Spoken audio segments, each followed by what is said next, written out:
हादरलं. Mobile चॅटिंगच्या कारणावरून 18 वर्षीय तरुणाची निर्घृण हत्या. फलटण तालुक्यातील एका अत्यंत धक्कादायक आणि हृदय पिळवटून टाकणाऱ्या घटनेनं संपूर्ण सातारा जिल्हा हादरून गेलाय. केवळ मोबाईलवर एका मुलीसोबत चॅटिंग केल्याच्या क्षुल्लक कारणावरून 18 वर्षीय निष्पाप तरुणाचा निर्दयीपणे जीव घेण्यात आला. या घटनेनं मानवी संवेदनांचा अंत झाल्याचं चित्र पुन्हा एकदा समोर आलंय. सोमनाथ संदीप जाधव आयुष्याची स्वप्न डोळ्यात घेऊन जगणारा हा तरुण, पण काही क्षणातच त्याचं आयुष्य निर्दयीपणे संपवण्यात आलं. ढवळपाटी इथं मध्यरात्रीच्या सुमारास लाल रंगाच्या स्विफ्ट कारमधून आलेल्या आरोपींनी त्याच्यावर वडिलांच्या डोळ्यासमोरच हल्ला चढवला. लाथा बुक्क्यांनी अमानुष मारहाण.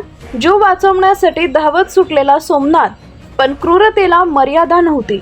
कृषी उत्पन्न बाजार समितीच्या पटांगणात त्याला गाठून पुन्हा बेदम मारहाण करण्यात आली. शेवटी डांबरी रस्त्यावर आपटून त्याचा जीव घेतला गेला.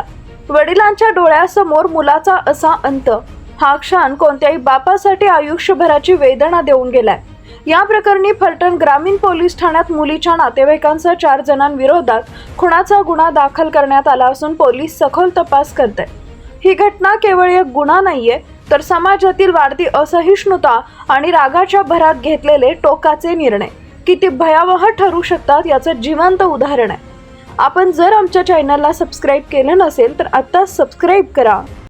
आज न्यूजसाठी संदीप जठार, गोंदवले.